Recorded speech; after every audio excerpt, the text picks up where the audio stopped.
ಜಿಲ್ಲಾಡಳಿತ, ಕನ್ನಡ ಮತ್ತು ಸಂಸ್ಕೃತಿ ಇಲಾಖೆ, ನಗರಸಭೆ ಹಾಗೂ ಕನ್ನಡ ಸಾಹಿತ್ಯ ಪರಿಷತ್ತು ಇವರ ಸಹಯೋಗದಲ್ಲಿ 87ನೇ ಅಖಿಲ ಭಾರತ ಕನ್ನಡ ಸಾಹಿತ್ಯ ಸಮ್ಮೇಳನದ ಸವಿನೆನಪಿಗಾಗಿ ಕನ್ನಡ ಭವನ ಕಟ್ಟಡ ನಿರ್ಮಾಣದ ಶಂಕುಸ್ಥಾಪನೆ ಕಾರ್ಯಕ್ರಮ ನಡೆಯಿತು. ಕಾರ್ಯಕ್ರಮದ ಉದ್ಘಾಟನೆಯನ್ನ ನೆರವೇರಿಸಿ ಮಾತನಾಡಿದ ಸಚಿವ ಚಲುವರಾಯಸ್ವಾಮಿ, 87ನೇ ಅಖಿಲ ಭಾರತ ಕನ್ನಡ ಸಾಹಿತ್ಯ ಸಮ್ಮೇಳನವನ್ನು ಜಿಲ್ಲೆಯಲ್ಲಿ ಪಕ್ಷಾತೀತವಾಗಿ ಸಾರ್ವಜನಿಕರು, ಸಾಹಿತಿಗಳು, ಸಾಹಿತ್ಯಾಭಿಮಾನಿಗಳು ಮತ್ತು ಅನೇಕ ಸಂಘಟನೆಗಳು ನೀಡಿದ ಸಹಕಾರದಿಂದ ಯಶಸ್ವಿಯಾಗಿ ನೆರವೇರಿಸಲಾಯಿತು. ಅದರ ಸವಿನೆನಪಿಗಾಗಿ ಕನ್ನಡ ಭವನ ಕಟ್ಟಡದ ನಿರ್ಮಾಣ ಶಂಕುಸ್ಥಾಪನೆಯನ್ನು ನೆರವೇರಿಸಲಾಗಿದೆ ಎಂದು ತಿಳಿಸಿದರು. ಕನ್ನಡ ಸಾಹಿತ್ಯ ಸಮ್ಮೇಳನ ದೊಡ್ಡ ಮಟ್ಟಕ್ಕೆ ಯಶಸ್ವಿಯಾಗಲು ಮತ್ತು ಜಿಲ್ಲೆಯ ಕೀರ್ತಿ ಗೌರವ ಬರಲು ಜಿಲ್ಲಾಡಳಿತದ ಪಾತ್ರ ಬಹಳ ಅಪಾರವಾದದ್ದು ಹಾಗೂ ಡಾಕ್ಟರ್ ನಿರ್ಮಲಾನಂದನಾಥ ಸ್ವಾಮೀಜಿಯವರು ಪ್ರತಿ ಕ್ಷಣದಲ್ಲೂ ಜಿಲ್ಲಾಡಳಿತದ ಜೊತೆ ನಿಂತು ಯಶಸ್ಸನ್ನು ಪಡೆಯುವಂತೆ ಅಪಾರವಾದ ಕೊಡುಗೆಯನ್ನು ನೀಡಿದ್ದಾರೆ. ಕನ್ನಡ ಭವನ ಕಟ್ಟಲು ಸಹ ಅವರು ಮಾರ್ಗದರ್ಶನವನ್ನು ನೀಡಿದ್ದಾರೆ ಎಂದರು. ಮಂಡ್ಯ ಜಿಲ್ಲಾ ಶಾಸಕರಾದ ರವಿಕುಮಾರ್, ಮೇಲುಕೋಟೆ ಶಾಸಕರಾದ ದರ್ಶನ್ ಪುಟ್ಟಣಯ್ಯ, ಶ್ರೀರಂಗಪಟ್ಟಣ ಶಾಸಕರಾದ ಎ.ಬಿ. ರಮೇಶ್ ಬಂಡಿಸಿದ್ದೇಗೌಡರವರು ತಲಾ 1 ಕೋಟಿ ರೂಪಾಯಿಯನ್ನ ಕನ್ನಡ ಭವನಕ್ಕೆ 3 ಕೋಟಿ ಅನುದಾನವನ್ನು ನೀಡಿದ್ದಾರೆ ಎಂದರು. ಮಂಡ್ಯ ಅಭಿವೃದ್ಧಿಗೆ ನಮ್ಮ ಶಕ್ತಿ ಇರುವವರೆಗೂ ಜಿಲ್ಲೆಯ ಅಭಿವೃದ್ಧಿ, ಜಿಲ್ಲೆಯ ಸೇವೆಯನ್ನು ನಿಮ್ಮೆಲ್ಲರ ಸೇವೆಯನ್ನ ಮಾಡುತ್ತೇನೆ ಎಂದು ಅವರು ಹೇಳಿದರು. ವಾಲಿಬಾಲ್ ಕ್ರೀಡಾಂಗಣಕ್ಕೆ ಸೀಮಿತವಾದ ಜಾಗವನ್ನು ಆಯ್ಕೆ ಮಾಡಲಾಗಿದೆ. ವಾಲಿಬಾಲ್ ಕ್ರೀಡಾಂಗಣಕ್ಕೆ ಯಾವುದೇ ತೊಂದರೆಯಾಗದಂತೆ 70 ಲಕ್ಷ ರೂಪಾಯಿ ಅನುದಾನವನ್ನು ನೀಡಿ ಟೆಂಡರ್ ಅನ್ನು ಕರೆಯಲಾಗಿದೆ. ಪೂರ್ಣವಾಗಿ ಸ್ಪೋರ್ಟ್ಸ್ ಕಾಂಪ್ಲೆಕ್ಸ್ ಆಗಬೇಕು ಎಂದರು. ಕ್ಷಣ ಅಂತ ಹೇಳಿ ನಾನು ಭಾವಿಸ್ತೀನಿ. ಈ ಜಿಲ್ಲೆಯಲ್ಲಿ ನಮ್ಮ ಶಾಸಕರು ಬಹಳ ಎನರ್ಜೆಟಿಕ್ ಆಗಿ ಮಾತಾಡ್ತಾರೆ. ನಮಗೊಂದು ಸ್ವಲ್ಪ ವಯಸ್ಸಾಗಿರೋದ್ರಿಂದ ನಾವು ಸ್ಲೋ ಆಗಿ ಮಾತಾಡ್ತೀವಿ.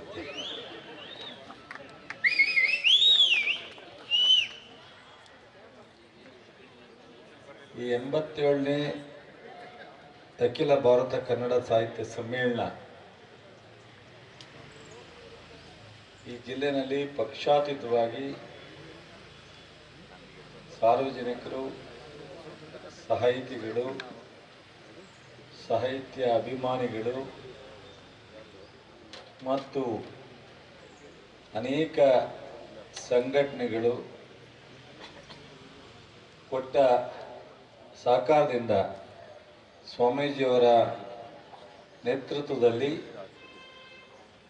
ರಾಜ್ಯ ಸರ್ಕಾರ, ಮಾನ್ಯ ಮುಖ್ಯಮಂತ್ರಿಗಳಿರ್ಬೋದು, ಉಪಮುಖ್ಯಮಂತ್ರಿಗಳಿರ್ಬೋದು, ಕನ್ನಡ ಸಂಸ್ಕೃತಿ ಇಲಾಖೆ ಸಚಿವರಿರ್ಬೋದು ಮತ್ತು ನಮ್ಮೆಲ್ಲ ಶಾಸಕರು, ಲೋಕಸಭಾ ಸದಸ್ಯರು, ಜಿಲ್ಲಾ ಸಂಪೂರ್ಣ ಆಡಳಿತ, ಮಾಧ್ಯಮ ಸ್ನೇಹಿತರು, ಬಹುಶಃ ಇತಿಹಾಸದಲ್ಲಿ ಮತ್ತೊಂದು ಜಿಲ್ಲೆಯಲ್ಲಿ ಮತ್ತೊಂದು ಸಮ್ಮೇಳನವನ್ನು ಇಂಥ ಒಂದು ಮಟ್ಟಕ್ಕೆ ಆಗುತ್ತೆ ಅಂತೇಳಿ ನಾವಂತೂ ಅಂದ್ಕೊಳ್ಳಿಕ್ಕೆ ಸಾಧ್ಯ ಇಲ್ಲ. ಆದರೆ ಅತ್ಯಂತ ಸಂತೋಷ. ಅಷ್ಟೊಂದು ಇಡೀ ರಾಜ್ಯ, ರಾಷ್ಟ್ರ, ಪ್ರಪಂಚದ ಅನೇಕ ಕನ್ನಡಿಗರು ಮೆಚ್ಚುಗೆಯನ್ನು ವ್ಯಕ್ತಪಡಿಸೋ ರೀತಿಯಲ್ಲಿ ನಾವು ಕನ್ನಡ ಸಮ್ಮೇಳನವನ್ನು ಆಗಿದೆ. ಅದರ ಸಂತೋಷ, ಹೆಮ್ಮೆ ಪ್ರತಿಯೊಬ್ಬರಿಗೂ ಇದೆ. ಬಹುಶಃ ಅಷ್ಟು ದೊಡ್ಡ ಪ್ರಮಾಣದಲ್ಲಿ ನಾವು ಎಲ್ಲರೂ ಇವತ್ತು ಬೀದರ್ಗೆ ಅಥವಾ ಕಾರವಾರಕ್ಕೆ, ಮಂಗಳೂರಿಗೆ ನಾನು ಹೋದಾಗ ಅನೇಕ ಬೇರೆ ಇಲಾಖೆಯ ಕಾರ್ಯಕ್ರಮಕ್ಕೆ ಯಾರಾದರೂ ಒಬ್ಬರಾದರೂ ಇಬ್ಬರಾದರೂ ಬಂದು, ಸರ್ ತುಂಬ ಚೆನ್ನಾಗಾಯಿತು ಸರ್ ಸಮ್ಮೇಳನ ಅಂತೇಳಿ 1 ವರ್ಷ ಮುಗಿಯುವವರೆಗೂ ನಾನು ಬಂದು ಕೈ ಹಿಡಿದು ಮಾತಾಡಿಸಿ ಹೋಗ್ತಕ್ಕಂಥದ್ದನ್ನು ನಾವು ನೋಡಿದ್ವಿ. ಇದಕ್ಕಿಂತ ನಮಗೆ ಇನ್ನೇನು ಸಂತೋಷ ಸಿಗ್ಲಿಕ್ಕೆ ಸಾಧ್ಯ? ಗೋರು ಚನ್ನಬಸಪ್ಪನವರು ಅವರೇ ಸ್ವತಃ ಮಾತನಾಡಿದ್ರು, ನಾನು ಅನೇಕ ಸಮ್ಮೇಳನವನ್ನು ವೈಯಕ್ತಿಕವಾಗಿ ಜವಾಬ್ದಾರಿ ತಗೊಂಡು ಮಾಡಿದ್ದೀನಿ, ಅನೇಕ ಸಮ್ಮೇಳನಗಳನ್ನ ನಾನು ಅಟೆಂಡ್ ಮಾಡಿದ್ದೀನಿ, ಆದರೆ ಇಂಥ ಸಮ್ಮೇಳನ ನಾನೆಲ್ಲೂ ನೋಡಿಲ್ಲ ಅಂತ ಅವರೇ ಭಾಷಣದಲ್ಲಿ ಹೇಳಿದ್ರು. ನಮಗೂ ವೈಯಕ್ತಿಕವಾಗಿ ಬಹುಶಃ ಸಾಹಿತ್ಯ ಒಂದು ಕ್ಷೇತ್ರದಲ್ಲಿ ರಾಜ್ಯ ಸಾಹಿತ್ಯ ಒಂದು ಕೇಂದ್ರ ಮಂಡಳಿ ಇರ್ಬೋದು, ಜಿಲ್ಲೆ ಇರ್ಬೋದು, ಸಣ್ಣ ಪುಟ್ಟ ವ್ಯತ್ಯಾಸ ಆಗಿದೆ. ಜೋಶಿಯವರು ಇರ್ಬೋದು, ಅವತ್ತಿದ್ದಂಥ ಜಿಲ್ಲಾ ಅಧ್ಯಕ್ಷರು ಮೀರಾ ಸುಲಿಂಗಯ್ಯನವರು ಇರ್ಬೋದು, ಅನೇಕ ವ್ಯತ್ಯಾಸ. ಅದೇನೇ ಇರಲಿ, ಅದೇನೇ ವ್ಯತ್ಯಾಸ ಇರಲಿ, ಭಿನ್ನಾಭಿಪ್ರಾಯ ಇರಲಿ, ಸಣ್ಣ ಪಟ್ಟದಿರಲಿ, ಅದನ್ನೆಲ್ಲವನ್ನು ಸಹಿಸ್ಕೊಂಡು ಎಲ್ಲವನ್ನು ಮರೆತು ಈ ಒಂದು ಕಾರ್ಯಕ್ರಮ ಯಶಸ್ವಿಯಾಗಿ ನಡೆದದಕ್ಕೆ ಇವತ್ತು ಸಹ ನಾನು ಪ್ರತಿಯೊಬ್ಬರಿಗೂ, ಅದಕ್ಕೆ ಕಾರಣಕರ್ತರಾದಂಥ ಪ್ರತಿಯೊಬ್ಬರಿಗೂ ನಾನು ಜಿಲ್ಲಾ ಉಸ್ತುವಾರಿ ಸಚಿವನಾಗಿ ನಾನು ಕೃತಜ್ಞತೆನ ಹೇಳಲಿಕ್ಕೆ ನಾನು ಇಚ್ಛೆ ಪಡ್ತೀನಿ. ಅದರಲ್ಲಿ ಬಹುಶಃ DC ಅವರು ಒಬ್ಬರಿಗಿದ್ದಾರೆ, CEO ನಮ್ಮ SP ಅವರು ಇಬ್ಬರು ವರ್ಗಾವಣೆಯಾಗಿ ಹೋಗಿದ್ದಾರೆ, ಹೊಸಬ್ರು ವರ್ಗಾವಣೆಯಾಗಿ ಬಂದಿದ್ದಾರೆ. ನೌಕರರು ಇರ್ಬೋದು, ಶಿಕ್ಷಕರು ಇರ್ಬೋದು, DC ಮತ್ತು ಜಿಲ್ಲಾ ಮಟ್ಟದ ಅಧಿಕಾರಿಗಳು. ನಾನು ಮಂತ್ರಿಯಾಗಿ ಒಂದು ಮಾತು ಹೆಚ್ಚು ಹೇಳಿದ್ರೆ ಅಧಿಕಾರಿಗಳನ್ನ ಹೊಗಳಿದ್ರು ಅನ್ಬೋದು. ಇಷ್ಟು ಸಕ್ಸಸ್ ಆಗಲಿಕ್ಕೆ, ಸ್ವಾಮೀಜಿಯವರಿಗೆ ಕೀರ್ತಿ ಬರಲಿಕ್ಕೆ, ನಮಗೆ ಗೌರವ ಬರಲಿಕ್ಕೆ ಅವರ ಪಾತ್ರ ಬಹಳ ಅಪಾರವಾದದ್ದು. ಜಿಲ್ಲಾ ಶಾಸಕರಾದ ಪಿ ರವಿಕುಮಾರ್ ಮಾತನಾಡಿ, ಜಿಲ್ಲೆಯನ್ನು ಪ್ರಗತಿಪರದತ್ತ ಕೊಂಡೊಯ್ಯಬೇಕು. 87ನೇ ಸಾಹಿತ್ಯ ಸಮ್ಮೇಳನ ಕಳೆದ ವರ್ಷ ಡಿಸೆಂಬರ್ನಲ್ಲಿ ಬಹಳ ಅದ್ದೂರಿಯಾಗಿ 10 ಲಕ್ಷ ಜನಗಳ ಸಮ್ಮುಖದಲ್ಲಿ ಬಹಳ ವೈಭವಯುತವಾಗಿ ಮಂಡ್ಯಕ್ಕೆ ಹೆಸರು ತಂದುಕೊಡುವಂತಹ ಕನ್ನಡ ಸಾಹಿತ್ಯ ಸಮ್ಮೇಳನವನ್ನ ಮಾಡಲಾಗಿದೆ ಎಂದರು. ಆಯ್ತು, ಊಟ ಮಾಡಿದ್ವಿ, ಸಾಹಿತ್ಯ ಕೇಳಿದ್ವಿ, ಹೊರಟೋದ್ರೆ ಮುಂದಿನ ಪೀಳಿಗೆಗೆ ಮಂಡ್ಯದಲ್ಲಿ 87ನೇ ಸಾಹಿತ್ಯ ಸಮ್ಮೇಳನ ನಡೆದಿತ್ತು ಅನ್ನೋದು ಚಿತ್ರದಲ್ಲಿ ಮಾತ್ರ ಇರುತ್ತೆ. ಅದಕ್ಕೊಂದು ಶಾಶ್ವತ ನೆಲೆಯನ್ನ ಕಲ್ಪಿಸ್ಬೇಕು, ಅದರ ಹೆಜ್ಜೆ ಗುರುತನ್ನ ಮೂಡಿಸ್ಬೇಕು ಅಂತೇಳಿ ಇವತ್ತು 5.5 ಕೋಟಿಯ ವೆಚ್ಚದಲ್ಲಿ ಬೃಹತ್ ಕನ್ನಡ ಭವನವನ್ನ ಕಟ್ಟೋದಿಕ್ಕೆ ಇವತ್ತು ಶಿಲಾನ್ಯಾಸವನ್ನ ಮಾಡಿದ್ವಿ. ಮುಂದಿನ 1 ವರ್ಷದೊಳಗಡೆ ಅದರ ಉದ್ಘಾಟನೆಯನ್ನು ಕೂಡ ಮಾಡ್ತೀವಿ. ನಮ್ಮ ಸರ್ಕಾರ ನುಡಿದಂತೆ ನಡೆಯೋದು, ಬರೀ ಕೇವಲ ನುಡಿದು ಹೋಗೋದಲ್ಲ, ನುಡಿದಂತೆ ನಾವು ನಡೆಯುವಂತ ಸರ್ಕಾರ, ಕೊಟ್ಟ ಮಾತಿನಂತೆ ನಡೆಯೋ ಸರ್ಕಾರ.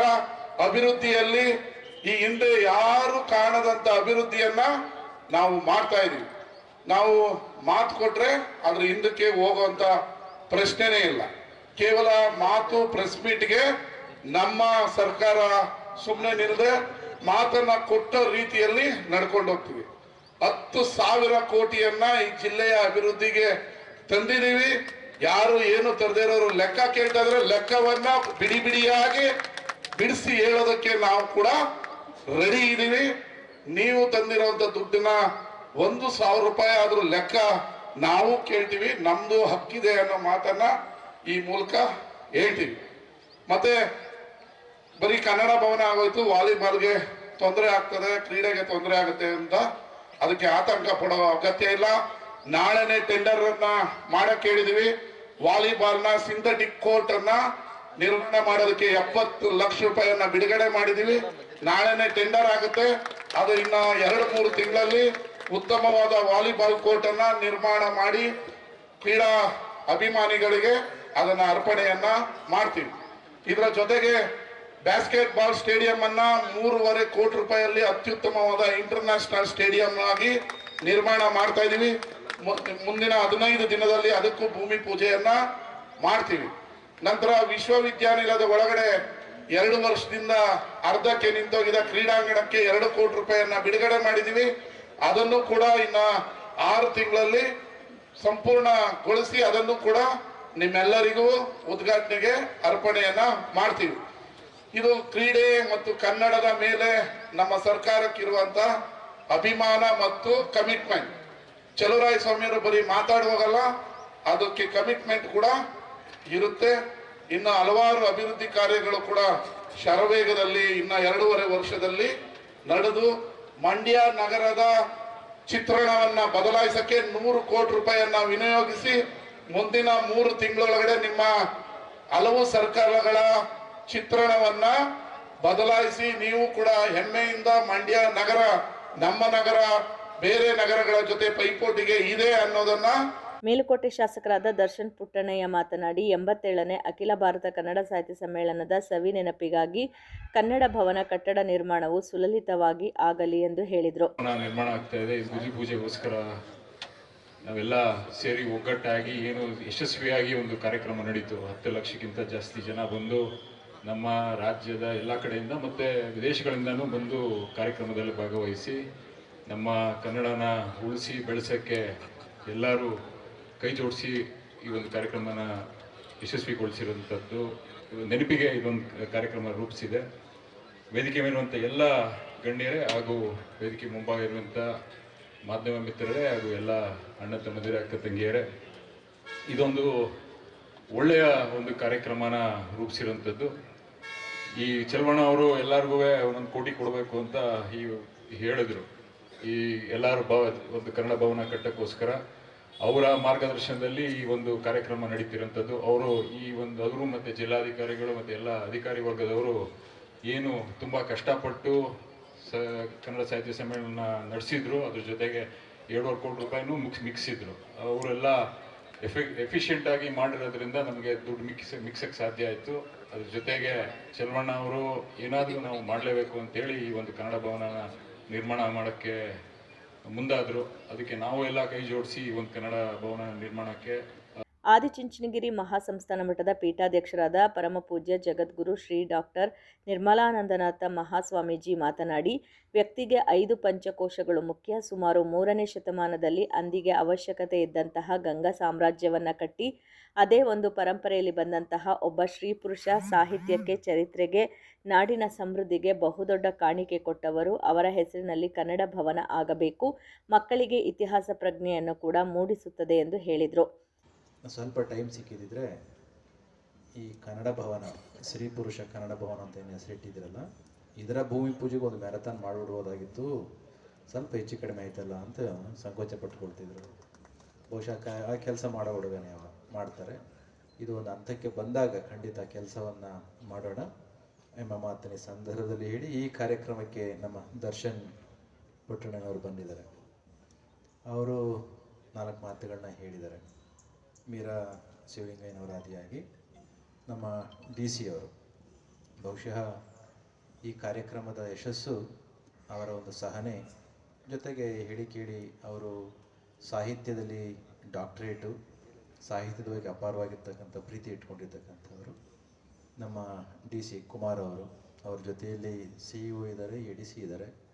ಅಂದು ನಮ್ಮ ಜೊತೆಯಲ್ಲಿದ್ದು ಹೋದಂಥ SP ಅವರು ಮತ್ತು ಅಂದಿನ CEO ಅವ್ರನ್ನೂ ಕೂಡ ಈ ಸಂದರ್ಭದಲ್ಲಿ ನೆನಪು ಮಾಡಿಕೊಂಡು, ವೇದಿಕೆಯಲ್ಲಿರ್ತಕ್ಕಂಥ ಎಲ್ಲ ಕನ್ನಡ ಮನಸ್ಸುಗಳೇ, ಸಾಹಿತ್ಯಾಭಿಮಾನಿಗಳೇ, ಬೆಳಿಗ್ಗೆ ಕೊರೆಯುವ ಚಳಿಯಲ್ಲಿ ಕೂಡ ಬಂದು ಈ ಕಾರ್ಯಕ್ರಮದಲ್ಲಿ ಭಾಗವಹಿಸಿರ್ತಕ್ಕಂಥ ನಿಮ್ಮೆಲ್ಲರನ್ನೂ ಕೂಡ ಇಲ್ಲಿ ಮತ್ತೊಮ್ಮೆ ನೆನಪು ಮಾಡಿಕೊಂಡು, ಕನ್ನಡ ಸಂಘದ ಅಧ್ಯಕ್ಷರಾಗಿ ಸಾಂಸ್ಕೃತಿಕ ರಾಯಭಾರಿ ಅಂತ ಅನಿಸ್ಕೊಂಡಿರ್ತಕ್ಕಂಥ ಜಯಪ್ರಕಾಶ್ ಗೌಡರಾದಿಯಾಗಿ ಬಂದಂಥ ಎಲ್ಲ ಹಿರಿಯ ಜೀವಿಗಳೇ, ಮಾಧ್ಯಮ ಸ್ನೇಹಿತರೆ, ಇದೊಂದು ವಿಶೇಷವಾದ ಕಾರ್ಯಕ್ರಮ. ಈ ದಿನಕ್ಕಾಗಿ ಬಹಳ ದಿನಗಳಿಂದ ನಾವು ನಿರೀಕ್ಷೆ ಮಾಡ್ತಾ ಇದ್ವಿ, ಭೂಮಿ ಪೂಜೆ ಕಾರ್ಯಕ್ರಮ ಆಗಬೇಕು ಬೇಗ ಹಾಗೆ ಅಂತ. ಇಂದು ಇಲ್ಲಿ ಜರುಗಿದೆ. ಇಲ್ಲಿ ಎಲ್ಲ ಕಾರ್ಯಕ್ರಮಗಳು ಆಗ್ತಾ ಇದ್ದಾವೆ. ಈ ಸಂದರ್ಭದಲ್ಲಿ ಜಿಲ್ಲಾ panchayat CEO KR Nandini, police ವರಿಷ್ಠಾಧಿಕಾರಿ ಡಾಕ್ಟರ್ ಶೋಭಾರಾಣಿ, ಅಪರ ಜಿಲ್ಲಾಧಿಕಾರಿ ಶಿವಾನಂದ ಮೂರ್ತಿ, ಕರ್ನಾಟಕ ರಾಜ್ಯ ಸಣ್ಣ ಕೈಗಾರಿಕೆಗಳ ಅಭಿವೃದ್ಧಿ ನಿಗಮದ ಮಾನ್ಯ ಉಪಾಧ್ಯಕ್ಷರು ಲಕ್ಷ್ಮೀ ರಘುನಂದನ್, MS ಗಂಗಾಧರ್, BP ಪ್ರಕಾಶ್, ಪುರುಷೋತ್ತಮ್, ಪಂಪಶ್ರೀ ಹಾಗೂ ಇತರೆ ಗಣ್ಯರು ಉಪಸ್ಥಿತರಿದ್ದರು. ಪಾಂಡವಪುರ ಪಟ್ಟಣದಲ್ಲಿ ಹಿಂದೂ ಸಮಾಜೋತ್ಸವ ಸಮಿತಿ ವತಿಯಿಂದ ಆಯೋಜಿಸಲಾಗಿದ್ದ ಶೋಭಾಯಾತ್ರೆ ಅತ್ಯಂತ ವಿಜೃಂಭಣೆಯಿಂದ ನೆರವೇರಿತು. ಬೆಳಗಿನ ಜಾವದಿಂದಲೇ ಪಟ್ಟಣದಲ್ಲಿ ಹಬ್ಬದ ವಾತಾವರಣ ನಿರ್ಮಾಣವಾಗಿದ್ದು, ವಿವಿಧ ಭಾಗಗಳಿಂದ ಭಕ್ತರು, ಕಾರ್ಯಕರ್ತರು ಹಾಗೂ ಸಾರ್ವಜನಿಕರು ಹೆಚ್ಚಿನ ಸಂಖ್ಯೆಯಲ್ಲಿ ಆಗಮಿಸಿ ಕಾರ್ಯಕ್ರಮಕ್ಕೆ ಕಳೆ ತಂದರು. ಕಾರ್ಯಕ್ರಮಕ್ಕೆ ಭುವನೇಶ್ವರಿ ದೇವಿಗೆ ಪುಷ್ಪಾರ್ಚನೆ ಸಲ್ಲಿಸುವ ಮೂಲಕ ಮಹಾಂಕಾಳೇಶ್ವರಿ ದೇವಾಲಯದ ಮುಂಭಾಗ ಚಾಲನೆ ನೀಡಲಾಯಿತು. ಪೂಜೆಯ ಬಳಿಕ ಆರಂಭವಾದ ಮೆರವಣಿಗೆ ಪಟ್ಟಣದ ಪ್ರಮುಖ ಬೀದಿಗಳಲ್ಲಿ ಸಂಚರಿಸಿ ಭಕ್ತಿಭಾವವನ್ನು ಮೂಡಿಸಿತು. ದಾರಿಯುದ್ದಕ್ಕೂ ಮನೆಗಳ ಮುಂದೆ ನಿಂತ ಸಾರ್ವಜನಿಕರು ಹೂವಿನ ಮಳೆಯ ಮೂಲಕ ಯಾತ್ರೆಗೆ ಸ್ವಾಗತ ಕೋರಿದರು.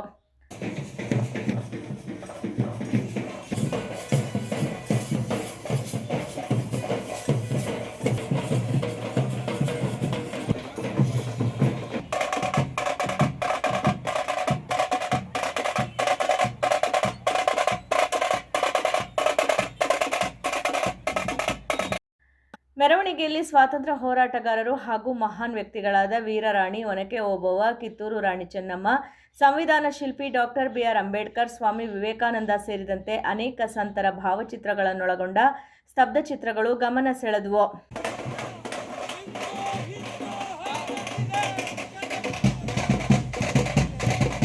ತಮಟೆ ಡೊಳ್ಳುಗಳ ನಾದಕ್ಕೆ ಕುಣಿದು ಕುಪ್ಪಳಿಸಿದ ಯುವಕರು ಸಂಭ್ರಮ ಹೆಚ್ಚಿಸಿದರೆ, ಮಹಿಳೆಯರು ಪೂರ್ಣಕುಂಭ ಮತ್ತು ಕಳಸಗಳನ್ನು ಹೊತ್ತು ಭಾಗವಹಿಸಿದ ದೃಶ್ಯ ವಿಶೇಷವಾಗಿ ಕಂಡುಬಂತು.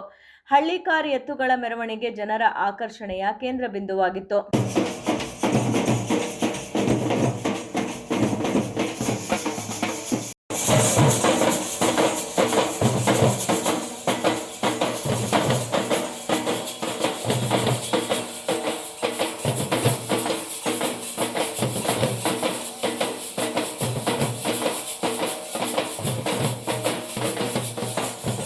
ಸಾಂಪ್ರದಾಯಿಕ ವೇಷಭೂಷಣದಲ್ಲಿ ಭಾಗವಹಿಸಿದ್ದ ಕಲಾ ತಂಡಗಳು ಜನರಲ್ಲಿ ಸಂಸ್ಕೃತಿಯ ಅರಿವು ಮೂಡಿಸಿದ್ವು. ಅನೇಕ ಘೋಷಣೆಗಳನ್ನು ಕೂಗುತ್ತಾ ಸಾಗಿದ ಮೆರವಣಿಗೆ ಪಾಂಡವ ಕ್ರೀಡಾಂಗಣದ ಎದುರಿನ ವೇದಿಕೆಗೆ ತಲುಪಿದ ನಂತರ ಸಾರ್ವಜನಿಕ ಸಭೆ ನಡೆಯಿತು.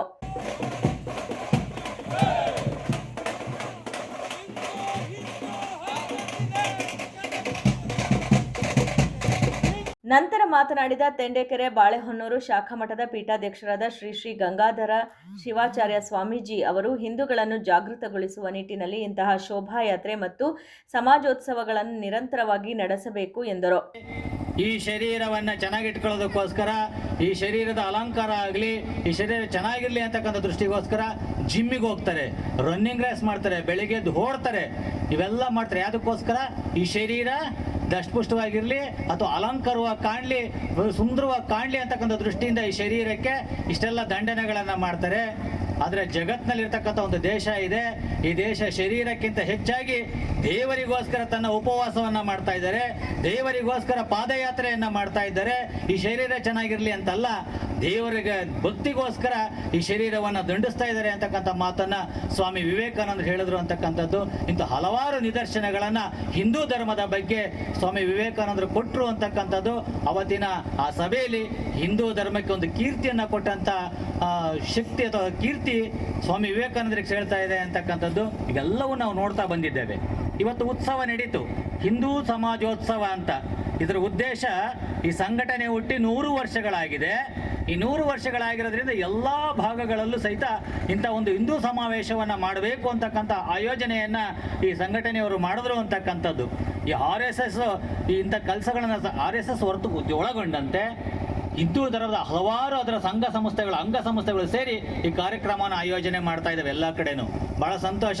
ಇಲ್ಲಿ ಯಾವುದೇ ಒಂದು ಧರ್ಮದ ದೇವರನ್ನ ಉತ್ಸವ ಮಾಡಲಿಲ್ಲ, ಅದಕ್ಕೂ ಬದಲಾಗಿ ರೈತನ ಮಿತ್ರವಾಗಿರ್ತಕ್ಕಂಥ ಹಳ್ಳಿಕಾರ್ ಎತ್ತುಗಳನ್ನು ಇಲ್ಲಿ ಮುಂದೆ ತಂದು ಅವಕ್ಕೆ ಅಲಂಕಾರವನ್ನು ಮಾಡಿ ಪೂಜೆಯನ್ನು ಮಾಡಿ ಆ ಎತ್ತುಗಳನ್ನು ನಾವು ಇಲ್ಲಿ ಉತ್ಸವ ಮಾಡಿದ್ವಿ ಅಂತಕ್ಕಂಥದ್ದು. ಅದರ ಜೊತೆಯಲ್ಲಿ ಭೂತಾಯಿಯನ್ನು, ಭಾರತಾಂಬೆಯನ್ನು ನಾವು ಉತ್ಸವ ಮಾಡಿದ್ವಿ ಹೊರತು ಬೇರೆ ಏನೂ ಮಾಡಿಲ್ಲ ಅಂತಕ್ಕಂಥದ್ದು. ಇದು ಉತ್ಸವ ಯಾರ್ದಪ್ಪ ಉತ್ಸವ ಅಂದರೆ ನಮ್ಮಗಳ ಉತ್ಸವ, ನಿಮ್ಮಗಳ ಉತ್ಸವ, ನಿಮ್ಮ ಪದ್ಧತಿಗಳ ಉತ್ಸವ ಇದು. ಆದರೆ ಇವತ್ತಿನ ದಿನಮಾನಗಳಲ್ಲಿ ನಮ್ಮಲ್ಲಿ ಏನಾಗ್ತಾ ಇದೆ ಅಂತಂದರೆ ಈ RSS ಸಂಘಟನೆಗಳೇನಾದ್ರು ಕಾರ್ಯಕ್ರಮ ಮಾಡ್ತಾ ಇದ್ದಾವೆ ಅಂದರೆ ಆಚಾರ್ಯ ಋಣ. ನಮಗೆ ಪ್ರತಿಯೊಂದು ಕೂಡ ಗುರುಗಳು, ಎಲ್ಲರೂ ಗುರುಗಳು. ಈಗ ನಾನು ಒಬ್ಬರು ವೈದ್ಯೆ, ನನಗೆ ರೋಗಿಗಳು ಬರ್ತಾರೆ, ಅವರು ಕೂಡ ನನಗೆ ಆಚಾರ್ಯರು. ಯಾಕೆಂದರೆ ಅವು ಒಬ್ಬೊಬ್ಬರು ಪೇಷಂಟಲ್ಲಿ ಒಂದೊಂದು ಥರ ರೋಗ ವ್ಯಕ್ತ ಆಗುತ್ತೆ. ಅದಕ್ಕೆ ಟ್ರೀಟ್ಮೆಂಟು ನಾವು ಅದಕ್ಕೆ ತಕ್ಕ ಹಾಗೆ ಮಾಡಬೇಕಾಗತ್ತೆ. ಹಾಗಾಗಿ ಇಲ್ಲಿ ಪ್ರಪಂಚದಲ್ಲಿ ನಾವು ಇರುವವರೆಗೂ ನಾವು ಕಲಿತಾ ಇರಬೇಕು, ಎಲ್ಲರ ಥರನೂ ತಿಳ್ಕೊಳ್ತಾ ಇರಬೇಕು. ಇನ್ನು ಜಾಸ್ತಿ ಟೈಮ್ ಆಗೋಗುತ್ತೆ. ಕೆಲವರು ಹೇಳ್ತಾರೆ, ಇದು ಶ್ರೀಮಾನ್ ಡಾಕ್ಟರ್ ಸೋಮೇಶ್ವರ್ ಹೇಳಿದ್ದಾರೆ, ಹಿಂದೂ ಧರ್ಮನ ತಿಳ್ಕೊಬೇಕಾದ್ರೆ ಒಂದು ಜನ್ಮ ಸಾಲದು ಅಂತಂದ್ಬಿಟ್ಟು. ಇದರಲ್ಲಿರುವ ಅಗಾಧ ಗ್ರಂಥಾಲಯಗಳು ಅಂದರೆ ಉಪನಿಷತ್ತು, ಇದರ ಬೇರು, ಹಿಂದೂ ಧರ್ಮದ ಬೇರು ಬಹಳ ಗಟ್ಟಿ. ಇವರು ಹೇಳಿದರು, ಆ ಒಂದು ಇದು ಗಿಡ ಹೇಗೆ ಮತ್ತೆ ಮತ್ತೆ ಮತ್ತೆ ಪುಟಿಯುತ್ತೆ ಅಂತ, ಅಂದರೆ ಅದು ಬೇರುಗಳು ಅಷ್ಟು ಗಟ್ಟಿಯಾಗಿರೋದ್ರಿಂದ. ಈ ಸಂದರ್ಭದಲ್ಲಿ ಅಕ್ಷಯ್ ಸೇರಿದಂತೆ ಬಿಜೆಪಿ ಜಿಲ್ಲಾಧ್ಯಕ್ಷರಾದ ಡಾಕ್ಟರ್ ಇಂದ್ರೇಶ್, ನಾಗಣ್ಣಗೌಡ, ಧನಂಜಯ, ಆನಂದ್, ಮಲ್ಲೇಶ್, ಮಂಜುನಾಥ್, ಸೋಮಶೇಖರ್, ಸೋಮಾಚಾರಿ, ಶಂಭುನಳ್ಳಿ ಮಂಜುನಾಥ್, ಮಂಗಳ ಇನ್ನಿತರರು ಹಾಜರಿದ್ದರು. ಒಟ್ಟಾರೆ ಶೋಭಾಯಾತ್ರೆ ಶಾಂತಿಯುತವಾಗಿ ಮತ್ತು ಭಕ್ತಿಪೂರ್ಣ ವಾತಾವರಣದಲ್ಲಿ ನೆರವೇರಿದ್ದು ಪಟ್ಟಣದಲ್ಲಿ ಧಾರ್ಮಿಕ ಹಾಗೂ ಸಾಂಸ್ಕೃತಿಕ ಏಕತೆಯ ಸಂದೇಶವನ್ನ ಸಾರಿತು. ಶಿವಳ್ಳಿ ಗ್ರಾಮದ ಹಿಂದೂ ಸಮಾಜೋತ್ಸವ ಆಯೋಜನಾ ಸಮಿತಿ ವತಿಯಿಂದ ಫೆಬ್ರವರಿ 1ರಂದು ಹಿಂದೂ ಸಮಾಜೋತ್ಸವವು ಶಿವಳ್ಳಿ ಗ್ರಾಮದಲ್ಲಿ ನಡೆಯಲಿದೆ ಎಂದು ಸಮಿತಿ ಸದಸ್ಯ ರಾಘವೇಂದ್ರ ತಿಳಿಸಿದರು. ಸುದ್ದಿಗೋಷ್ಠಿಯಲ್ಲಿ ಮಾತನಾಡಿದ ಅವರು, ಧರ್ಮಗಳ ನಡುವೆ ಸಾಮರಸ್ಯ, ಹಿಂದೂ ಧರ್ಮೀಯರಲ್ಲಿ ಒಗ್ಗಟ್ಟು, ಜಾಗೃತಿ, ಧಾರ್ಮಿಕ ಅಸಡ್ಡೆ ತಪ್ಪಿಸುವುದು ಸಮಾಜೋತ್ಸವದ ಉದ್ದೇಶವಾಗಿದೆ ಎಂದರು. ಅಂದು ಮಧ್ಯಾಹ್ನ 3 ಗಂಟೆಗೆ ಗ್ರಾಮದ ಶ್ರೀ ತಿರುಮಲ ನಾರಾಯಣ ಸ್ವಾಮಿ ದೇವಸ್ಥಾನದಿಂದ ವಿಶ್ವೇಶ್ವರಯ್ಯ ವೃತ್ತದ ಕರ್ನಾಟಕ ಕಾವೇರಿ ಗ್ರಾಮೀಣ ಬ್ಯಾಂಕ್ ಪಕ್ಕದ ಹಳೆ ಚೆನ್ನಯ್ಯಗೌಡ ಚಿತ್ರಮಂದಿರ ಮೈದಾನದವರೆಗೆ ಶೋಭಾಯಾತ್ರೆ ನಡೆಸಲಾಗುವುದು.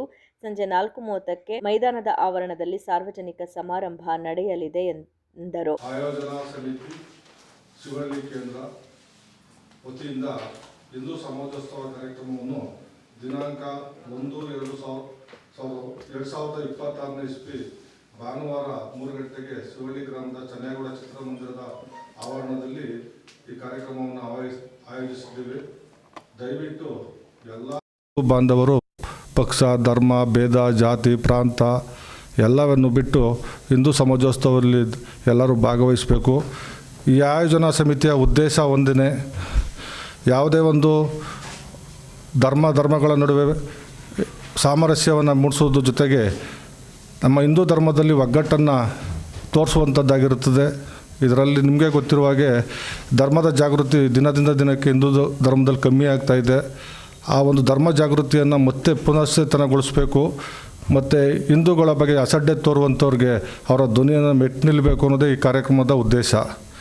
ಮತ್ತು ಹಿಂದೂ ಭಾವನೆಗಳ ಮತ್ತು ಹಿಂದೂ ಆಚರಣೆಗಳ ಹಿಂದೂ ಒಂದು ಏನಿದೆ ಏಕತೆ ಇದೆ, ಅದನ್ನು ಒಗ್ಗಟ್ಟನ್ನು ಯಾರು ಹೊಡಿಲಿಕ್ಕೆ ಬರ್ತಾರೆ ಅವ್ರಿಗೆ ಹಿಂದೂಗಳೆಲ್ಲ ಜಾಗೃತರಾಗಿದ್ದಾರೆ. ಅವ್ರು ಯಾವತ್ತೂ ಇಂಥವೆಲ್ಲ ಸಹಿಸಲ್ಲ ಅಂತ ಅವ್ರಿಗೆ ಏನು ನಾವು ಇದನ್ನು ಸಂದೇಶವನ್ನು ತೋರಲಿಕ್ಕೋಸ್ಕರ ಈ ಒಂದು ಕಾರ್ಯಕ್ರಮವನ್ನು ಆಯೋಜಿಸಿದ್ದೇವೆ. ಈ ಕಾರ್ಯಕ್ರಮಕ್ಕೆ ಶಿವಬಸವ ಸ್ವಾಮೀಜಿ, ರಾಮಯೋಗೀಶ್ವರ ಮಠ, ಬೇಬಿ ಮಠದವರು ದಿವ್ಯ ಸಾನ್ನಿಧ್ಯವನ್ನು ವಹಿಸ್ತಾ ಇದ್ದಾರೆ. ಮತ್ತು ಇದಕ್ಕೆ ಮುಖ್ಯ ಅತಿಥಿಗಳಾಗಿ ಕ್ಯಾಪ್ಟನ್ ಆರ್ ಲೂಯಿಸ್ರವರು, ನಿವೃತ್ತ ಯೋಧರು, ಚಾಮರಾಜನಗರ ಜಿಲ್ಲೆ ಶೌರ್ಯ ಪ್ರಶಸ್ತಿ ವಿಜೇತರು, ಅವರು ಸಹ ಭಾಗವಹಿಸ್ತಾ ಇದ್ದಾರೆ. ಮತ್ತು ದಿಕ್ಸೂಚಿ ಭಾಷಣವನ್ನು ಮಹೇಂದ್ರ ಜಿ, ಮೈಸೂರು ವಿಭಾಗ ಸಹ ಬೌದ್ಧಿಕ ಪ್ರಮುಖರವರು ಸಹ ಈ ಕಾರ್ಯಕ್ರಮದ ದಿಕ್ಸೂಚಿ ಭಾಷಣವನ್ನು ಮಾಡ್ತಾಯಿದ್ದಾರೆ. ಇದರ ಜೊತೆಗೆ ವಿವಿಧ ಒಂದು ಪ್ರಕಾರಗಳ ದಕ್ಷಿಣ ಭಾರತದ ದಕ್ಷಿಣ ಕನ್ನಡ ಜಿಲ್ಲೆಯ ಒಂದು ದೊಡ್ಡ ಕಲಾ ತಂಡ, ಭಜನಾ ತಂಡ ನಮ್ಮ ಶಿವಳ್ಳಿ ಗ್ರಾಮಕ್ಕೆ ಆಗಮಿಸಿ ಈ ಕಾರ್ಯಕ್ರಮದಲ್ಲಿ ಭಾಗವಹಿಸ್ತಾ ಇದ್ದಾರೆ. ಅವರು ಭಾವಾಂತರ ಬಿರುದು ಪಡೆದಂಥ ಶ್ರೇಷ್ಠ ಖ್ಯಾತಿಯ ಒಂದು ತಂಡ ಆಗಿರ್ತದೆ. ಅವರು ಈ ಸಮಾಜೋತ್ಸವದಲ್ಲಿ ಭಾಗವಾಗಿ ನಮ್ಮ ಆ ಸಂಸ್ಕೃತಿ ಪರಂಪರೆಗಳನ್ನ ನಮ್ಮ ಜನಗಳಿಗೂ, ನಮ್ಮ ಜಿಲ್ಲೆಗಳಿಗೂ, ನಮ್ಮ ಪ್ರಾಂತಗಳಿಗೂ ತಲುಪಿಸುವಂಥ ಕಾರ್ಯಕ್ರಮ ನಿರಂತರವಾಗಿ ಮಾಡ್ತಾ ಇರ್ತಾರೆ. ಮತ್ತು ನಮ್ಮ ನಿವೃತ್ತ ಯೋಧರಾದಂಥ ಕರ್ನಲ್ ಲೂಯಿಸ್ರವರು ನಮ್ಮ ರಾಷ್ಟ್ರವನ್ನು, ದೇಶವನ್ನು ಸುತ್ತಿ ಬಂದಿರುವಂಥವರು. ಅವರು ಶೌರ್ಯ ಪ್ರಶಸ್ತಿಯನ್ನು ಸಹ ತಗೊಂಡಿರ್ತಾರೆ. ಅವರು ನಮ್ಮ ಜನಗಳಿಗೆ ದೇಶದ ರಕ್ಷಣೆ, ಅಲ್ಲಿರುವಂಥ ಕಷ್ಟ ಸುಖ ನೋವುಗಳು, ನಮ್ಮ ಹಿಂದೂ ಸಮಾಜ ಯಾವ ಥರ ಇರಬೇಕು ಅನ್ನುವಂಥ ಒಂದು ಸಂದೇಶವನ್ನು ಕೊಡಲಿದ್ದಾರೆ. ಅದ್ರ ಜೊತೆಗೆ ನಮ್ಮ ಹಿರಿಯ ಪ್ರಮುಖರುಗಳು, ಸಮಿತಿ ಸದಸ್ಯರುಗಳು ಅದಕ್ಕೆ ಬೇಕಾದಂಥ ಪೂರಕ ವ್ಯವಸ್ಥೆಗಳನ್ನು ಸಂಪೂರ್ಣವಾಗಿ ಮಾಡ್ಕೊಂಡಿದ್ದಾರೆ. ಈ ಕಾರ್ಯಕ್ರಮದಲ್ಲಿ ನಮ್ಮ ಎಲ್ಲ ಹಿಂದೂ ಬಾಂಧವರು ಯಾವುದೇ ಪಕ್ಷವನ್ನು ಮರೆತು, ಯಾವುದೇ ಧರ್ಮವನ್ನು ಮರೆತು ಹಿಂದೂಗಳೆಲ್ಲ ಒಂದು ಅನ್ನುವಂಥ ಕಾರ್ಯಕ್ರಮಕ್ಕೆ ತಾವೆಲ್ಲ ಭಾಗವಹಿಸಬೇಕು. ಏಕೆಂತಂದರೆ ದಿನೇ ದಿನೇ ಹಿಂದೂಗಳ ಮೇಲೆ ಒಂದು ದುಷ್ಟ ಶಕ್ತಿಯ ಕಣ್ಣು ಬೀಳ್ತಾ ಇರುವಂಥ ಈ ದಿನಗಳಲ್ಲಿ ಹಿಂದೂಗಳೆಲ್ಲ ಜಾಗೃತಿ ಆಗಲಿಲ್ಲ ಅಂತೇಳಿದ್ರೆ ಮುಂದೆ ಒಂದು ದಿವಸ ನಾವು ಅದಕ್ಕೆ ಕೆಲವೊಂದು ಅದಕ್ಕೆ ಬೆಲೆ ತರಬೇಕಾಗುತ್ತೆ. ಆ ಬೆಲೆ ತರೋಕ್ಕಿಂತ ಮುಂಚೆ ಹಿಂದೂಗಳೆಲ್ಲ ಎಚ್ಚೆತ್ಕೊಬೇಕು. ಅದೇ ಕಾರಣ ಸನ್ಮಾನ್ಯ ಪತ್ರಿಕಾ ಮಿತ್ರರು, ನಮ್ಮ 4ನೇ ಅಂಗಾದಂಥ ಪತ್ರಿಕಾ ಮಿತ್ರರು ಇದನ್ನು ಹೆಚ್ಚು ಪ್ರಚಾರ ಮಾಡಿ ನಮ್ಮ ಹಿಂದೂಗಳಲ್ಲಿ ಒಂದು ಸದ್ಭಾವನೆಯನ್ನು, ಏಕತೆಯನ್ನು, ಧಾರ್ಮಿಕ ಭಾವನೆಯನ್ನು ಮತ್ತು ನಮ್ಮಲ್ಲಿ ಆಗುವಂಥ ಮತಾಂತರಗಳನ್ನು ಹೆಚ್ಚು ಪ್ರಚಾರ ಮಾಡಿ ಹಿಂದೂಗಳಲ್ಲಿ ಜಾಗೃತಿ ಬೆಳೆಸಲಿಕ್ಕೆ ತಮ್ಮ ಕೊಡುಗೆನೂ ತುಂಬ ಅಪಾರ ಇರ್ತದೆ ಅಂತ ಹೇಳ್ತಾ, ಮತ್ತು ಇದೇ ಕಾರ್ಯಕ್ರಮದಲ್ಲಿ ತಾವು ಸಹ ಭಾಗವಹಿಸಬೇಕು. ಇದನ್ನು ಮತ್ತು ಈಗ ನಾವು 1ನೇ ತಾರೀಕು ನಡೆಸುವಂಥ ಕಾರ್ಯಕ್ರಮಕ್ಕೆ ತಾವೆಲ್ಲ ಹೆಚ್ಚಿನ ಸಂಖ್ಯೆಯಲ್ಲಿ ಪ್ರಚಾರವನ್ನು ಕೊಟ್ಟು ಹಿಂದೂಗಳ ಏಳ್ಗೆಗೆ ಮತ್ತು ಹಿಂದೂಗಳ ದೇಶಗಳಿಗೆ, ಹಿಂದೂಗಳ ಏಕತೆಗೆ, ಹಿಂದೂಗಳ ಒಂದು ಒಗ್ಗಟ್ಟಿಗೆ, ಹಿಂದೂಗಳ ಧಾರ್ಮಿಕ ಭಾವನೆಗಳಿಗೆ ಏನೇನು ಅಡ್ಡಿ ಆಗ್ತಾಯಿದೆ, ಏನೇನು ತೊಂದರೆ ಆಗ್ತಾಯಿದೆ ಅದೆಲ್ಲ ಎಲ್ಲರೂ ಜಾಗೃತಿ ಆಗಲಿಕ್ಕೆ ಏನೇನು ಮಾಡಬೇಕು ಅಂತ ನೀವು ಸಹ ಸಹಕಾರ ಕೊಡಬೇಕು ಅಂತ ಕೇಳ್ತಾ. ಗೋಷ್ಠಿಯಲ್ಲಿ ವೇಣುಗೋಪಾಲ್, ಕುಮಾರ್, ನಾಗರಾಜ್ ಇದ್ದರು. ಕಸ್ತೂರಿ ಸಿರಿಗನ್ನಡ ವೇದಿಕೆ ಪವಿತ್ರ ವೃದ್ಧಾಶ್ರಮ ಇವರ ಸಂಯುಕ್ತಾಶ್ರಯದಲ್ಲಿ 26ನೇ ವರ್ಷದ ಶ್ರೀಮತಿ ಪ್ರೇಮಾ ಪೋತೇರ ಮಹದೇವರವರ ಪುಣ್ಯಸ್ಮರಣೆ ಕಾರ್ಯಕ್ರಮವನ್ನು ರಾಷ್ಟ್ರೀಯ ಮಾನವ ಹಕ್ಕುಗಳ ತರಬೇತುದಾರ ಕಾಂಗ್ರೆಸ್ ಮುಖಂಡ ಹಿರಿಯ ವಕೀಲರಾದ ಎಂ ಗುರುಪ್ರಸಾದ್ ಭಾವಚಿತ್ರಕ್ಕೆ ಪುಷ್ಪಾರ್ಚನೆ ಮಾಡುವ ಮುಖಾಂತರ ಉದ್ಘಾಟಿಸಿದರು. ನಂತರ ಮಾತನಾಡಿದ ಅವರು, ಸಮಾಜ ಸೇವೆಯಿಂದ ಜೀವನವೇ ಆನಂದ ಎಂಬಂತೆ ಪ್ರೇಮಾ ಪೋತೇರ ಮಹದೇವರವರು ತಮ್ಮ ಜೀವಿತಾವಧಿಯಲ್ಲಿ ಮಹದೇವರವರ ಎಲ್ಲ ಸಾಮಾಜಿಕ ಕಾರ್ಯಗಳಿಗೆ, ಸಂಘಟನೆಗೆ, ಹೋರಾಟಕ್ಕೆ ಒತ್ತು ನೀಡುವ ಮುಖಾಂತರ ಸಮಾಜಮುಖಿಯಾಗಿ ಸೇವೆ ಸಲ್ಲಿಸಿದ್ದಾರೆ. ಲಿಂಗೈಕ್ಯ ಪ್ರೇಮಾರವರು ಅವರ ಜೀವಿತಾವಧಿಯಲ್ಲಿ ಸಸಿ ನೆಡುವ ಕಾರ್ಯಕ್ರಮ, ವೃದ್ಧಾಶ್ರಮಗಳಿಗೆ ಆಹಾರ ಸರಬರಾಜು ಮಾಡುವುದು ಹೀಗೆ ಸಮಾಜಮುಖಿ ಸೇವೆ ಸಲ್ಲಿಸಿದ ಕೀರ್ತಿ ಪ್ರೇಮಾರವರಿಗೆ ಸಲ್ಲುತ್ತದೆ ಎಂದರು. ನಾವು ನೀವು ಗಮನಿಸಬೇಕಾದೇನಪ್ಪ ಅಂತ ಹೇಳಿದ್ರೆ, ಯಾರು ಮರಣವನ್ನು ಹೊಂದಿದ್ರೆ 11ನೇ ದಿವಸಕ್ಕೆ ಅವರ ಕಾರ್ಯಕ್ರಮವನ್ನು ಮರ್ತ್ಬಿಡ್ತೀವಿ.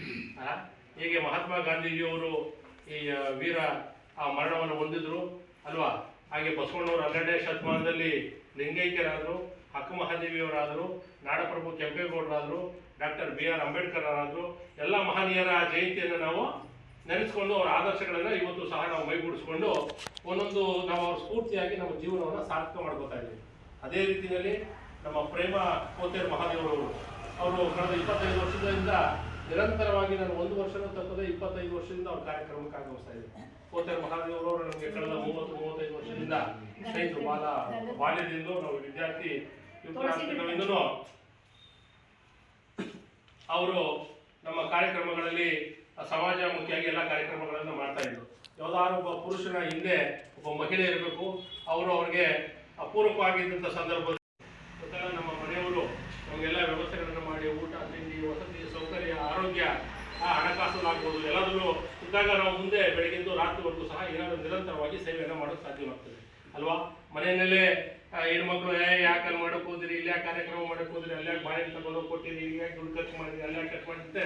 ಮನೆಯಲ್ಲೇ ಆದಾಗ ಪುರುಷ ಮುಂದುವರೋಕ್ಕೆ ಸಮಾಜ ಕಟ್ಟೋಕ್ಕೆ ಆಗೋದಿಲ್ಲ. ಹಾಗಾಗಿ ಪ್ರತಿಯೊಬ್ಬ ಪುರುಷನ ಗಂಡಸಿನ ಹಿಂದೆ ಒಬ್ಬ ಮಹಿಳೆ ಏನಾದರೂ ಒಂದು ಸ್ಫೂರ್ತಿಯಾಗಿರಬೇಕು. ಹಾಗೆ ಪ್ರೇಮಾರವರು ಸಹ ನಮ್ಮ ಪೋತೇರ ಮಹಾದೇವರ ಜೊತೆ ಕಳೆದ 25 ವರ್ಷದಿಂದ ಅವರು ನಿರಂತರವಾಗಿ ಸ್ಫೂರ್ತಿಯಾಗಿದ್ದು, ಅವರು ಬೆಳಗ್ಗೆ 6 ಗಂಟೆಗೆ ಕೃಷಿ ಮಾಡ್ತಿದ್ರು ಸಹ 9 ಗಂಟೆಗೆ ಮಂಡ್ಯಕ್ಕೆ ಬಂದು ಸಂಜೆವರೆಗೆ 4 ಕಾರ್ಯಕ್ರಮ ಮಾಡ್ತಾಯಿದ್ರು.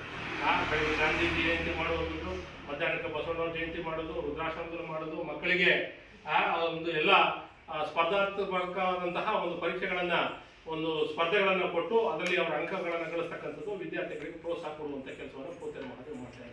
ಹಾಗಾಗಿ ಪ್ರೇಮಾರವರಿಗೆ ಹಾಗೂ ಪೋತೇರ ಮಹಾದೇವರಿಗೆ ನೀವೆಲ್ಲ ಒಂದು ಚಪ್ಪಾಳೆ ಹೊಡೆದು ಸಿಹಿ ವಿತರಣೆ ಮಾಡಿ ಮಾತನಾಡಿದ ಮಮತಾ ನರ್ಸಿಂಗ್ ಹೋಂ ಮಾಲೀಕರಾದ HC ಆನಂದ್ರವರು ಪ್ರೇಮಾರವರ ಆತ್ಮಕ್ಕೆ ಶಾಂತಿ ಸಿಗಲಿ, ಪ್ರತಿಯೊಬ್ಬರು ಸಮಾಜಮುಖಿಯಾಗಿ ಸೇವೆ ಸಲ್ಲಿಸುವಂತೆ ಮನವಿ ಮಾಡಿದರು. ಕಸ್ತೂರಿ ಸಿರಿಗನ್ನಡ ವೇದಿಕೆ ರಾಜ್ಯಾಧ್ಯಕ್ಷ ಪೋತೇರ ಮಹದೇವ್ ಮಾತನಾಡಿ, ನಮ್ಮ ಸಂಘಟನೆಯಿಂದ ಪ್ರತಿನಿತ್ಯ ಒಂದಲ್ಲ ಒಂದು ಕಾರ್ಯಕ್ರಮಗಳನ್ನು ಮಾಡುವ ಮುಖಾಂತರ ಜನಸಾಮಾನ್ಯರಿಗೆ ಸಂಘಟನೆ ಮತ್ತು ಆತ್ಮಸ್ಥೈರ್ಯ ತುಂಬುವುದು ನಮ್ಮ ಸಂಘಟನೆಯ ಉದ್ದೇಶವಾಗಿದೆ ಎಂದರು. ಈ ಸಂದರ್ಭದಲ್ಲಿ ಕಸ್ತೂರಿ ಸಿರಿಗನ್ನಡ ವೇದಿಕೆ ಮೈಸೂರು ಘಟಕದ ಶ್ರೀಮತಿ ಮಂಜುಳಾ ರಮೇಶ್, ಶಿಕ್ಷಕ ವಿಜ್ಞಾನ ಪ್ರಶಸ್ತಿ ಪುರಸ್ಕೃತ ರಾಜಮೂರ್ತಿ, ವಿಶ್ರಾಂತ ಶಿಕ್ಷಕ ಸಾಹಿತಿ KP ವೀರಪ್ಪರವರು ಹಾಜರಿದ್ದರು. ವಿಜಯನಗರ ಜಿಲ್ಲೆಯ ಹೂವಿನ ಹಡಗಲಿ ತಾಲೂಕಿನ 7 ಕೋಟಿ ಶ್ರೀ ಮೈಲಾರ ಲಿಂಗೇಶ್ವರ ಸುಕ್ಷೇತ್ರದಲ್ಲಿ ಫೆಬ್ರವರಿ 4ರಂದು ಮೈಲಾರ ಜಾತ್ರೆಯ ಕಾರ್ಣಿಕೋತ್ಸವ ಸಮಾರಂಭವು ನಡೆಯಲಿದೆ ಎಂದು ಮೈಲಾರ ಸುಕ್ಷೇತ್ರದ ಸಿಂಹಾಸನಾಧಿಪತಿ ಗುರು ಪಾರಂಪರ್ಯ ಗುರುಪೀಠದ ಆಧ್ಯಾತ್ಮಿಕ ಗುರೂಜಿಗಳಾದ ಧರ್ಮಕರ್ತ ಪರಮಪೂಜ್ಯ ಜಗದ್ಗುರು ಶ್ರೀ ವೆಂಕಪ್ಪಯ್ಯ ಒಡೆಯರ್ ಮಹಾಸ್ವಾಮೀಜಿಗಳು ತಿಳಿಸಿದರು. ಮೈಲಾರ ಜಾತ್ರೆ ಹಾಗೂ ಫೆಬ್ರವರಿ 4ರಂದು ನಡೆಯಲಿರುವ ಕಾರ್ಣಿಕೋತ್ಸವ ಸಮಾರಂಭದ ಸಿದ್ಧತೆಗಳನ್ನು ಕುರಿತು ಅವರು ಮಾತನಾಡಿದರು. ಫೆಬ್ರವರಿ 4ರಂದು 7 ಕೋಟಿ ಮೈಲಾರ ಸುಕ್ಷೇತ್ರದಲ್ಲಿ ನಡೆಯಲಿರುವ ವಾರ್ಷಿಕ ಕಾರ್ಣಿಕೋತ್ಸವದ ಸಮಾರಂಭದಲ್ಲಿ ಸುಮಾರು 50 ಲಕ್ಷಕ್ಕೂ ಹೆಚ್ಚಿನ ಭಕ್ತಾದಿಗಳು ನಾಡಿನ ವಿವಿಧ ಭಾಗಗಳಿಂದ ಆಗಮಿಸಲಿದ್ದು, ಜಾತ್ರೆಯ ಯಶಸ್ವಿಗಾಗಿ ಎಲ್ಲಾ ಸಿದ್ಧತೆಗಳನ್ನು ಕೈಗೊಳ್ಳಲಾಗುತ್ತಿದೆ ಎಂದು ತಿಳಿಸಿದರು. ಬೇಡಿ ಬಂದ ಭಕ್ತಾದಿಗಳ ಕೋರಿಕೆಗಳು ಹಾಗೂ ಅಭಿಷೇಕಗಳನ್ನು ಈಡೇರಿಸಿ ಕರುಣಿಸುತ್ತಿರುವ ಮೈಲಾರ ಲಿಂಗೇಶ್ವರ ಸ್ವಾಮಿಯ ಕೃಪಾಶೀರ್ವಾದವು ಈ ಬಾರಿ ವಿಶೇಷವಾಗಿದ್ದು, ಕಾಲಕಾಲಕ್ಕೆ ಮಳೆಯಾಗಿ ಉತ್ತಮ ಬೆಳೆಯಾಗಿ ಲೋಕದಲ್ಲಿ ಶಾಂತಿ ಸಮೃದ್ಧಿ ನೆಲೆಸಲಿದೆ ಎಂದು ತಿಳಿಸಿದರು. ಓಂ ಶ್ರೀ ಮೈಲಾರಲಿಂಗೇಶ್ವರಾಯ ನಮಃ. ಪ್ರತಿ ವರ್ಷದ ಪದ್ಧತಿಯಂತೆ ವಿಜಯನಗರ ಜಿಲ್ಲೆ ಹೂವಿನಹಡಗಲಿ ತಾಲೂಕಿನ ತುಂಗಭದ್ರಾ ನದಿ ತೀರದಲ್ಲಿ ಬರತಕ್ಕಂಥ ಮೈಲಾರ ಕ್ಷೇತ್ರ ಈ ಒಂದು ಪುಣ್ಯಕ್ಷೇತ್ರ. ಇದು ಎಲ್ಲ ಮಾನವರನ್ನು, ಎಲ್ಲ ಜಾತಿ ವರ್ಗ ಭೇದ ಪಂಥ ಇಲ್ಲದೇ ಕೈ ಬೀಸಿ ಕರೀತಕ್ಕಂಥ ಕ್ಷೇತ್ರ ಯಾವುದಾದ್ರು ಇದ್ದರೆ ಅದು ಮೈಲಾರ ಕ್ಷೇತ್ರ. ಇಲ್ಲಿ ಪ್ರತಿ ವರ್ಷ ಕಾರ್ಣಿಕೋತ್ಸವ ಆಗುತ್ತೆ. ಈ ವರ್ಷ 2026ನೇ ವರ್ಷದ ಕಾರ್ಣಿಕೋತ್ಸವದಲ್ಲಿ 4ನೇ ತಾರೀಕು 2ನೇ ತಿಂಗಳು 2026ರಂದು ಸಂಜೆ 5:30 ಶ್ರೀಮನ್ ಮಹಾಕಪಿಲ ಮುನಿ ಕಲಿ ಮೈಲಾರ ಸಿಂಹಾಸನಾಧಿಪತಿಗಳಾಗಿರ್ತಕ್ಕಂಥ ಒಡೆಯರವರ ಒಂದು ಆಶೀರ್ವಾದ, ಭಂಡಾರ ಆಶೀರ್ವಾದ ಮುಖಾಂತರ ಹೊರವಯ್ಯನವರು ಕಾರ್ಣಿಕವನ್ನು ನುಡಿತಾರೆ. ಈ ವರ್ಷ ಆ ದಿನ ಶುಭ ದಿನದಂದು ನುಡಿತಕ್ಕಂಥದ್ದು. ಅದನ್ನು ಕೇಳಲಿಕ್ಕಾಗಿಯೇ ಇಲ್ಲಿ ಲಕ್ಷಾಂತರ ಜನ ಈ ವರ್ಷ ಆಗಮಿಸ್ತಾ ಇದ್ದಾರೆ. ಸುಮಾರು ಈ ವರ್ಷ ಒಂದು 50 ಲಕ್ಷ ಜನ ಬರ್ತಕ್ಕಂಥ ನಿರೀಕ್ಷಣೆ ಇದೆ. ಆ ಎಲ್ಲ ಭಕ್ತಾದಿಗಳಿಗೂ ಕೂಡ ಅವರ ಒಂದು ಸಂಪ್ರದಾಯ ರೂಢಿಯಂತೆ ಈ ಮೈಲಾರಲಿಂಗೇಶ್ವರನಿಗೆ ಸೇವೆಯನ್ನು ಸಲ್ಲಿಸಿ ಮೈಲಾರಲಿಂಗೇಶ್ವರನ ಗುರುಗಳ ಆಶೀರ್ವಾದ ಭಂಡಾರವನ್ನು ಪಡ್ಕೊಂಡು ಪುನೀತರಾಗಿ ಅವರ ತನುಮನಧನ ಸಹಾಯವನ್ನು ಅರ್ಪಿಸಿ ದೇವರ ದರ್ಶನವನ್ನು ಪಡ್ಕೊಂಡು ಎಲ್ಲರೂ ಒಂದು ವಾರ ಕಾಲ ಇಲ್ಲಿ ಇದ್ದು ಅವರ ಪುಣ್ಯ ಸೇವೆಯನ್ನು ಮಾಡಿಕೊಂಡು ಹೋಗ್ತಕ್ಕಂಥ ಒಂದು ಪುಣ್ಯ ಜಾತ್ರೆ ಇದು. ಈ ಜಾತ್ರೆಯಲ್ಲಿ ರೈತಾಪಿ ವರ್ಗದವರೇ ಹೆಚ್ಚಾಗಿ ಸೇರ್ತಾರೆ. ಕೂಲಿ ನಾಲಿ ಮಾಡ್ತಕ್ಕಂಥ ಸದ್ಭಕ್ತರು ಇಲ್ಲಿ ಬರ್ತಕ್ಕಂಥವರು ಭಕ್ತಿಪೂರ್ವಕವಾಗಿ ಕ್ಷೇತ್ರಕ್ಕೆ ಬರ್ತಾರೆ. ಇಲ್ಲಿ ಮೈಲಾರಲಿಂಗನ ವಾಡಿಕೆ ಏನಂತಂದರೆ, ಭಕ್ತಿಯಿಂದ ಬಂದಿರತಕ್ಕಂಥವರಿಗೆ ಅವನು ಆದ್ಯತೆ ಕೊಡ್ತಾನೆ. ಅವರಿಗೆ ಆಶೀರ್ವಾದ ಮಾಡಿ ತಥಾಸ್ತು ಅಂತಕ್ಕಂಥ ಪುಣ್ಯಕ್ಷೇತ್ರ ಇದು. ಅಂಥ ದೇವರು ಮಹಾಮಹಿಮ ಮೈಲಾರಲಿಂಗೇಶ್ವರ. ಇಲ್ಲಿ ಆಡಂಬರದಿಂದ ಬರ್ತಕ್ಕಂಥ ಪದ್ಧತಿ ಈ ಕ್ಷೇತ್ರದಲ್ಲಿ ಇಲ್ಲ. ಆದ್ದರಿಂದ ಇಲ್ಲಿ ಬರ್ತಕ್ಕಂಥ 7 ಕೋಟಿ ಭಕ್ತರು ಕೂಡ ಅವರು ನಿಷ್ಠೆಯಿಂದ, ಭಕ್ತಿಯಿಂದ, ಶ್ರದ್ಧಾಪೂರ್ವಕವಾಗಿ ಬಂದು ತಮ್ಮ ಭಕ್ತಿಯನ್ನು ಅರ್ಪಿಸಿ ಹೋಗ್ತಕ್ಕಂಥ ಪುಣ್ಯಕ್ಷೇತ್ರ ಮೈಲಾರ ಅಂತಕ್ಕಂಥದ್ದನ್ನು ಹೇಳೋಕ್ಕೆ ನಮಗೆ ಭಾಳ ಹೆಮ್ಮೆ ಆಗ್ತಾ ಇದೆ. ಅದರ ಒಂದು ಕಪಿಲ ಮುನಿ ಪೀಠದ ಗುರುಗಳಾಗಿ ಇವತ್ತು ನಾವು 50 ಲಕ್ಷ ಜನರಿಗೂ ಭಂಡಾರ ಆಶೀರ್ವಾದವನ್ನು ಮಾಡೋದಕ್ಕೆ ನಾವೆಲ್ಲ ಸಿದ್ಧತೆಯನ್ನು ಮಾಡಿಕೊಂಡಿದ್ದೇವೆ. ಜಿಲ್ಲಾ ಆಡಳಿತ ಕೂಡ ಬರ್ತಕ್ಕಂಥ ಎಲ್ಲ ಸದ್ಭಕ್ತರಿಗೂ ಮೂಲಭೂತ ಸೌಕರ್ಯಗಳನ್ನು ಒದಗಿಸಿ ಅವರಿಗೆ ಬರ್ತಕ್ಕಂಥ ಎಲ್ಲ ಭಕ್ತಾದಿಗಳಿಗೂ ಯಾವುದೇ ಕುಂದುಕೊರತೆಗಳಾಗದ ಹಾಗೆ ಈ ಜಾತ್ರೆಯಲ್ಲಿ ವ್ಯವಸ್ಥೆಯನ್ನು ಮಾಡಿದ್ದಾರೆ. ತಾವೆಲ್ಲ ಸದ್ಭಕ್ತರು ಆಗಮಿಸಿ ದೇವರ ದರ್ಶನವನ್ನು ಪಡಿಬೇಕಂತ ಹೇಳಿ ಈ ಮುಖಾಂತರ ನಾವು ಕೇಳ್ಕೊಂಡು. ಇದೇ ಸಂದರ್ಭದಲ್ಲಿ ಮಂಡ್ಯ ಜಿಲ್ಲೆಯ ಕೃಷ್ಣರಾಜಪೇಟೆ ತಾಲೂಕಿನಿಂದ 7 ಕೋಟಿ ಮೈಲಾರಲಿಂಗೇಶ್ವರ ಸುಕ್ಷೇತ್ರಕ್ಕೆ ಆಗಮಿಸಿದ್ದ ದಾನಿಗಳು ಹಾಗೂ ಸಮಾಜ ಸೇವಕರಾದ ಶ್ರೀಮತಿ ಪರಿಮಳ ನಾಗರಾಜ ಶೆಟ್ಟಿ ಕುಟುಂಬ ವರ್ಗದವರು ಹಾಗೂ ಉದ್ಯಮಿಗಳು ಮತ್ತು ಶ್ರೀ ಚೌಡೇಶ್ವರಿ ಅಮ್ಮನವರ ದೇವಾಲಯದ ವ್ಯವಸ್ಥಾಪನಾ ಸಮಿತಿಯ ಅಧ್ಯಕ್ಷರಾದ KHR ಚಂದ್ರಶೇಖರ್ ಸೇರಿದಂತೆ ನೂರಾರು ಭಕ್ತಾದಿಗಳು ಮೈಲಾರ ಸುಕ್ಷೇತ್ರದಲ್ಲಿನ ಜಾತ್ರಾ ಸಿದ್ಧತೆಗಳನ್ನು ವೀಕ್ಷಿಸಿ ಮೈಲಾರಲಿಂಗೇಶ್ವರ ಸ್ವಾಮಿಯ ದರ್ಶನವನ್ನು ಪಡೆದರು.